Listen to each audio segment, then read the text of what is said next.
I want to do it, make this small. Okay, guys, welcome to the 12 tips to be happy for the holidays. I'm excited to share this information with you. So I'm going to go through 12 different things. Actually, I think I have a bonus thing, so maybe 13 or 14. But what I want you to do is remember, you don't have to do all of them. I want you to just pick a few.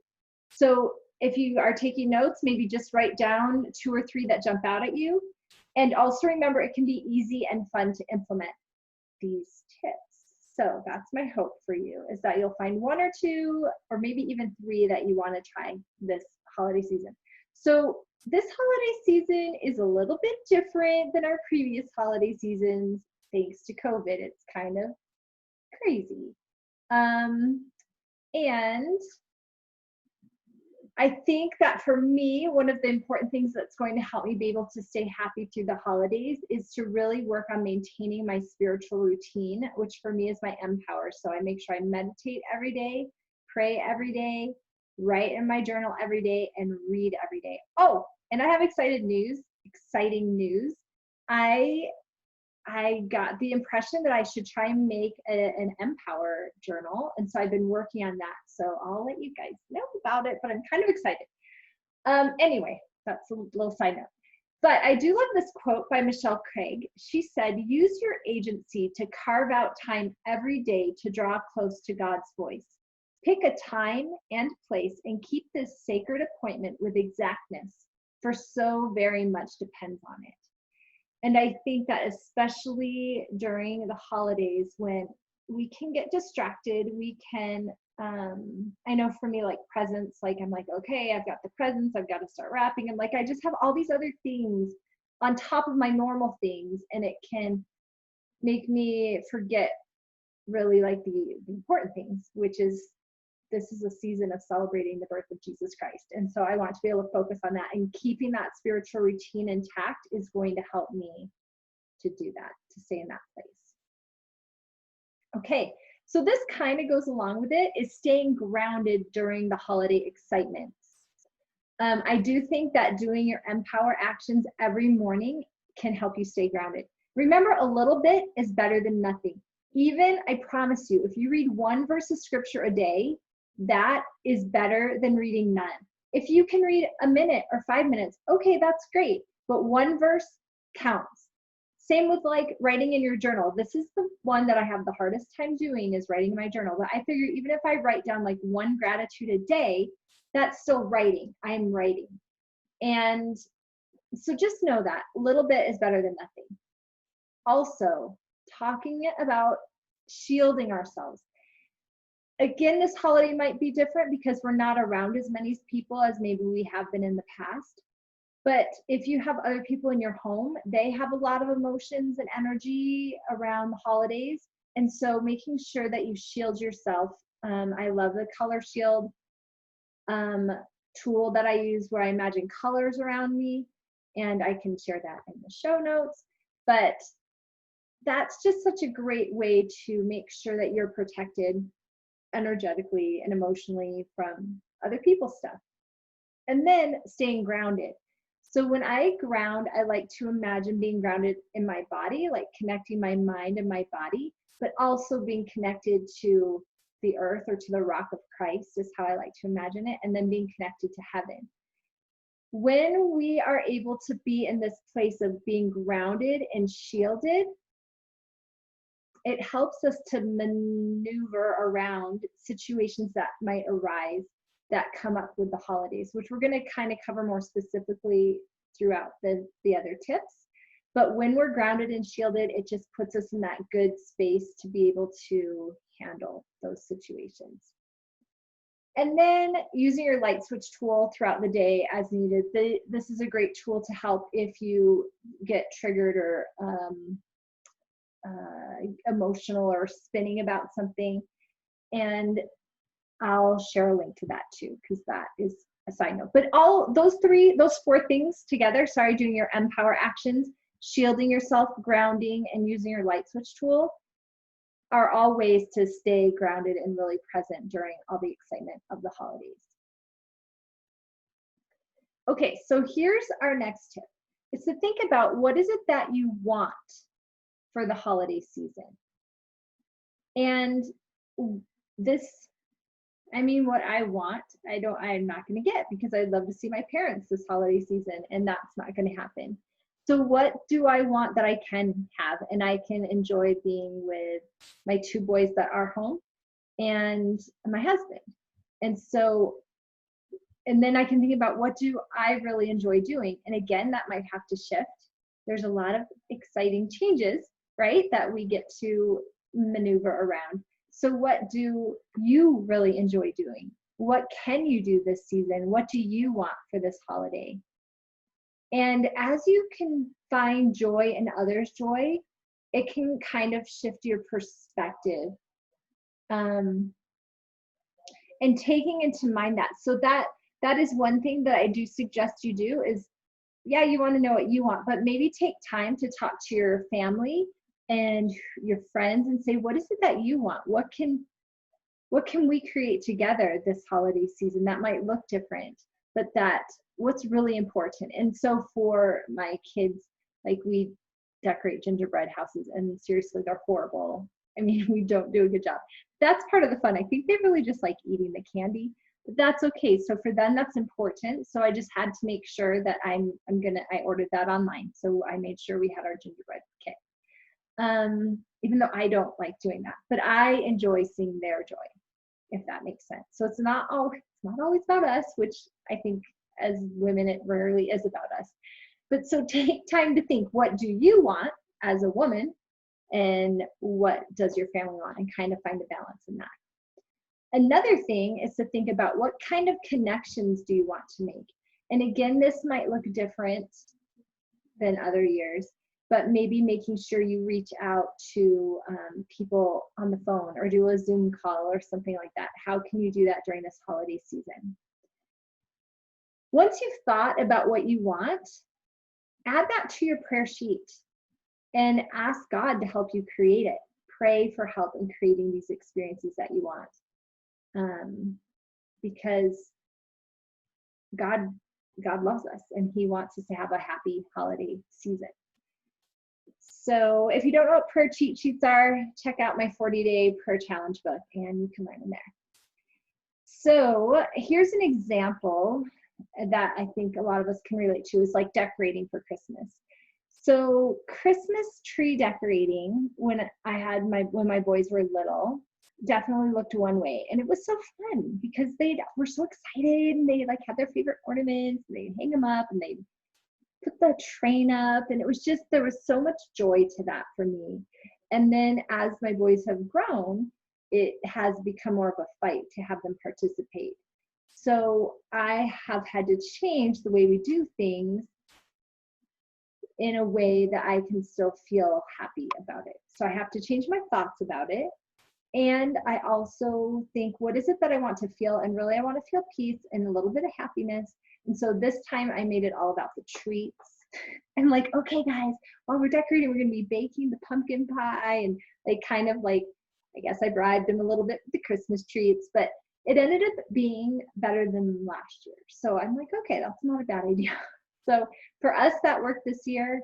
But I'm going to talk a little bit later about expectations, and I use the Christmas tree example then too, so I'll delve a little deeper into that. Our next tip is to say no. So you can rate things on a scale. Again, this is going to look different than previous years because we're not going to have as many like parties and things like that. Or we used to go to Follow the Star every year. We don't have that. So what you do have, you can rate. And something like gingerbread houses. Have everybody in your family rate how important are decorating gingerbread houses on a scale of 1 to 10. If it isn't at least a 5 for people, then don't do it. Unless like maybe I'm a 2 on the gingerbread houses, but everybody else is a 9, then okay. Because you like average it out, that's more than 5. But really, truly, I think a lot of our holiday traditions, maybe other people don't care. We're doing it because we think it's important to them, but when we take time to ask, they're like, it's like a 2, you know? And then when you do say no, you don't have to explain why. If you are invited to an activity. Like we're doing a Zoom Christmas party at our church. And so if I didn't want to go, it's kind of much easier now, right? I just wouldn't show up. But if you do have to say no, you don't have to explain it. You can just say, no, sorry, And this is one of my favorite tips with saying no, is that if it's not necessary to your salvation, it is okay to say no to it. So Christmas parties are not necessary to your salvation. Gingerbread houses, not necessary to your salvation. Even decorating the Christmas tree, not essential. So it's kind of like a really nice way to prioritize things, right? And it gives you that ability to say no if that's what's best for your family. Okay, so before specific events, set an intention. And so for instance, with the decorating the tree, I had that intention of having fun and like feeling peace. That was my intention. This example I have here about honoring yourself is like, used to be I'd go to the Christmas parties, and I'm kind of more of an introvert. So for me, I would like to just sit in a spot and like let people come to me. Versus I have another friend that's very social and she loves to talk to everybody and get to know everybody. And so for me, my intention is to like go and just kind of have people come to me and strengthen and renew connections, catch up with people that come to me. Like that's what felt good to me. So you could do that with even like opening gifts or decorating cookies or buying gifts, right? Like what is your intention? And once you've set that, then you can move forward in that activity with more purpose. And especially if you add it to your prayer cheat sheet, then God's going to help you to create that experience. I do have eat with moderation. We're going to touch on that. That's one of my tips later. It's eating. Holiday fun food. Okay. Oh, here we go. Christmas tree more. Realistic expectations and boundaries. So again, it used to be everyone decorated the Christmas tree, and it was a little chaotic, but it was so fun. But that just wasn't working when the boys got older. So now I have a realistic expectation, and it's also a boundary that everyone helps with one part of the setting up of Christmas. So for instance, maybe one of my boys, he just helps bring the stuff up from the basement, and then he can't leave. He has to be in the room, but he doesn't have to participate in actually hanging the ornaments.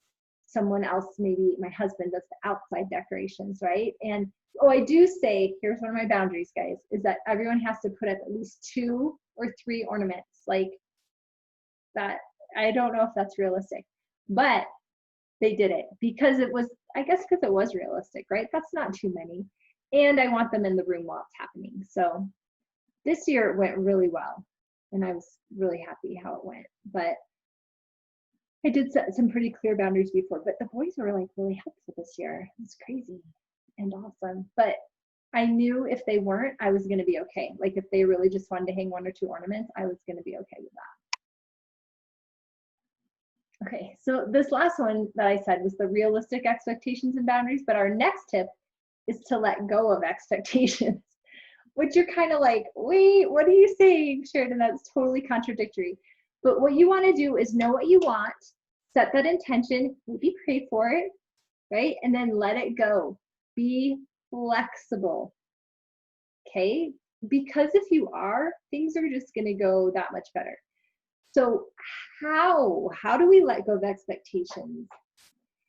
And I think about like when my kids were little, I would like to plan this super amazing family home evening. And even though it didn't go as I pictured it in my head, I just had to have faith that whatever I was teaching would kind of sink in through their, like into their brain somehow, right? Mother's Day is another great example. Like you have this idea of how you want Mother's Day to be, where like your kids will write you a letter, who knows, or even remember to get you a gift. That'd be nice. But in reality, it's just a normal day. So you can have expectations, but you need to be flexible and able to just say, okay, yep, no one got me a gift. All right, it's just a normal day. That's okay.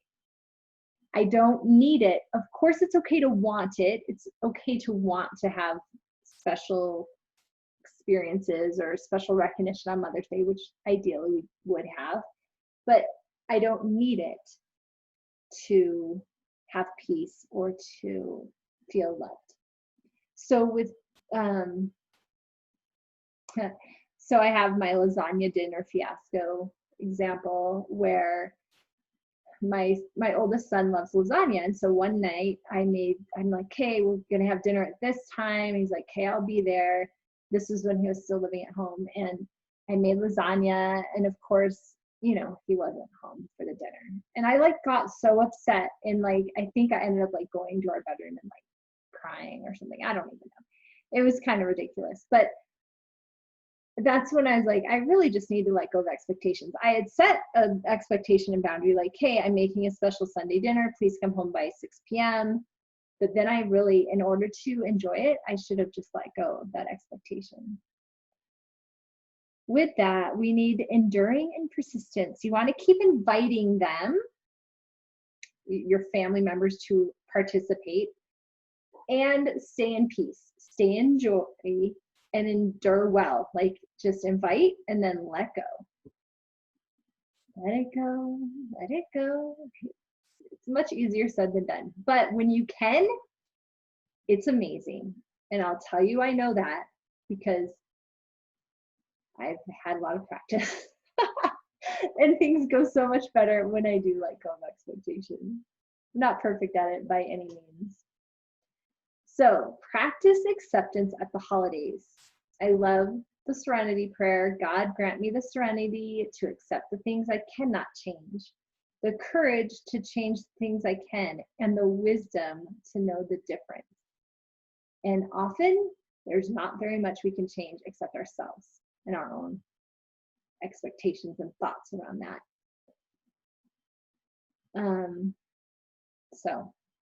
Okay. Counting your blessings. I love this. Count your blessings instead of your troubles. Count your smiles instead of your tears. Count on God instead of others. So we, a lot of us recently participated in the Give Thanks challenge, where just writing your blessings down and sharing them, even just in your journal, is powerful. And what I found is at the beginning, I was just kind of like, I'm grateful for my family, I'm grateful for my husband, I'm grateful for my kids. And then I started getting like, oh, I am grateful for space heaters, right? I am grateful for my little heating pad I put in the microwave at night, and then I bring it into bed with me. It's so warm and I love it, right? So there's so many things that we can be grateful for, but as we start noticing our blessings, then we notice more. It does grow. So this is a great tool if you can maybe take the ones you already shared on the Give Thanks challenge, if you did that, and then just add more. Aim for 20 to 30, or even if you just write one a day, right? Like that, there is power in that, and helps us stay in that place of happy. And then practicing gratitude. This is,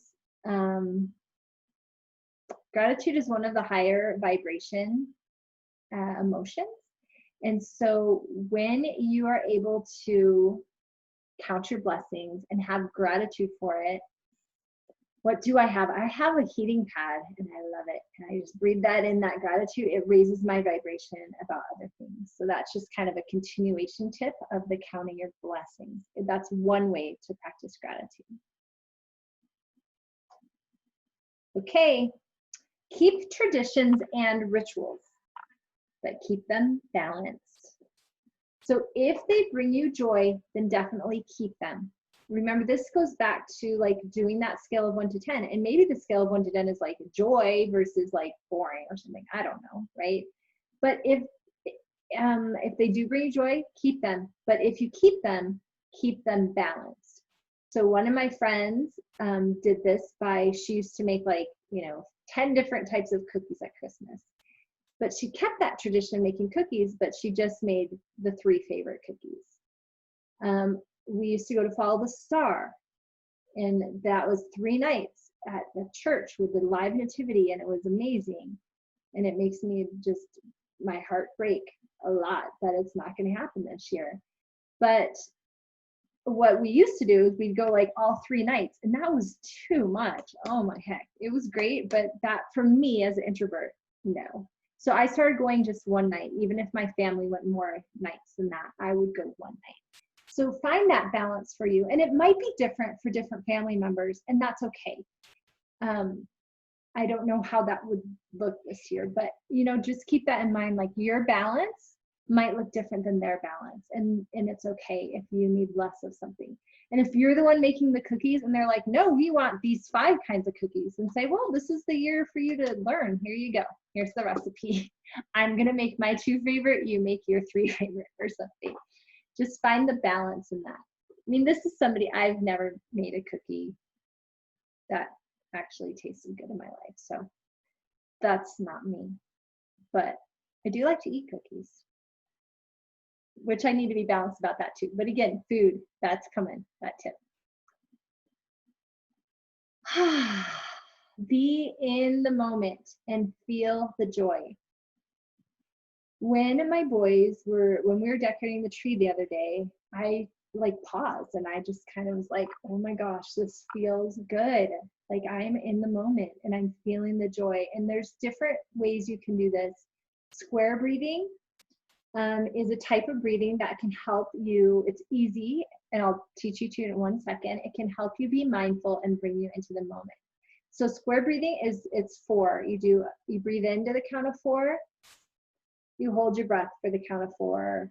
You breathe out to the count of 4, and you hold your breath to the count of 4. And then into the 4, hold 4, out 4, hold 4. So it makes a square, okay? So that's one really easy way to get yourself, I think it gets you grounded when you focus on your breath and brings you into that moment and being just mindful of what's going on. I love saying to myself, I am completely stopping. I'll breathe in, I am completely stopping. And just what that does is it just like stops my mind and my body somehow and just gets me really present. And then I can be present in that moment. And I'm actually going to have a podcast about presence or presence coming up. But that is one thing, like presence meaning presence you wrap, or presence like I am present, right? And what is more important in the holidays is really being present, not the presents we get. So those are fun too. But being in the moment. So I even try to do that when I'm wrapping presents, is be really present while I'm wrapping them.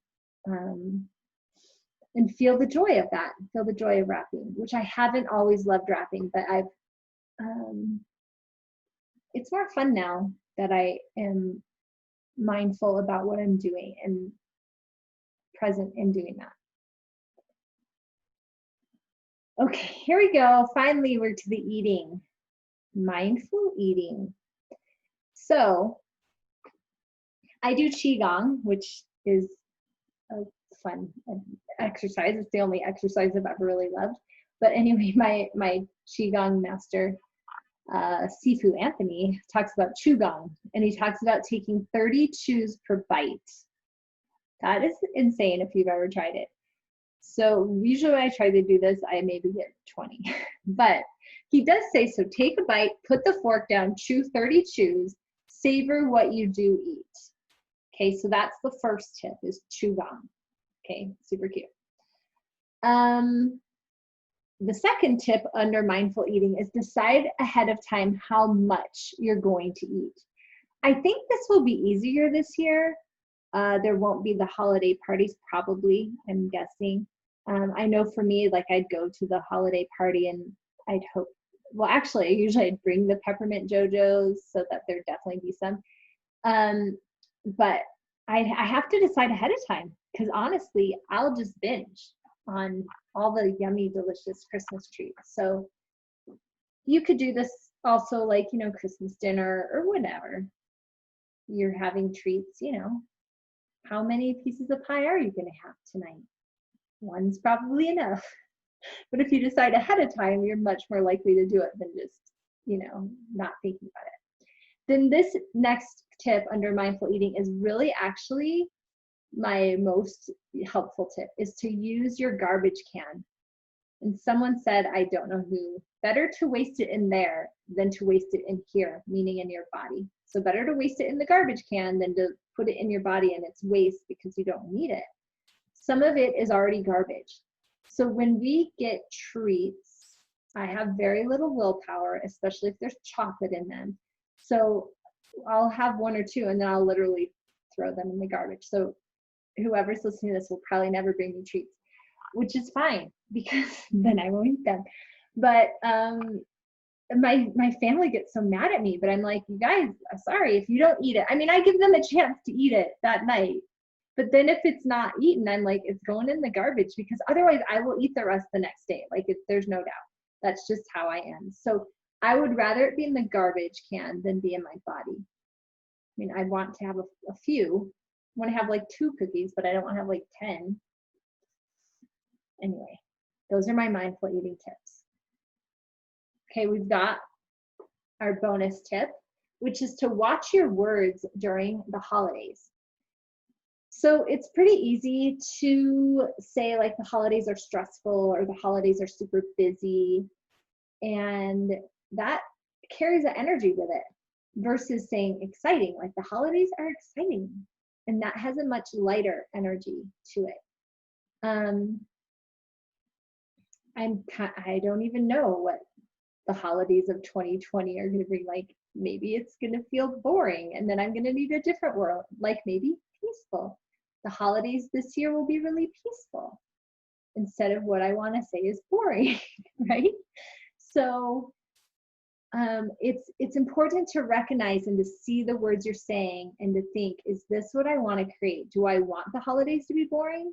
No, I do want them to be peaceful. So I'm going to choose to say that. The other thing is the holidays give us lots of opportunities to practice mindfulness and to practice being aware of our thoughts. So practice being present and aware of how you're feeling and notice the words you are saying and see what words you can change it to. And sometimes it takes a little while to feel the word, to find the words that feel right. So be patient with yourself and give yourself a lot of grace as you focus on that. All right. I do want to let you know I'm going to be offering a free class in the end of December, that last week. I think it's going to start December 28th, but to find the word that God wants for your new year.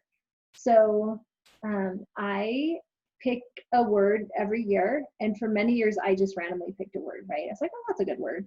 But then I could never remember it, and it didn't really make a difference in my year. But then I started praying and asking God for help in finding the word, and that kind of changed everything. And for the last 3 years that I've done that, the words that God has given me have been very impactful in my year. So that's what this class will be about. If you want to learn more about it, you can go to SheridanRipley.com/find word and register. You'll get signed up for my newsletter, or if you're already on my newsletter, that's great too. We'll just let you be a part of that online class that has emails as well as videos on my Facebook and the Empower group. All right, those are the tips for having a happy holidays. I hope that you found maybe 2 or 3 that you're like, ooh, I'm going to try that. And that it helps your holidays to be more happy.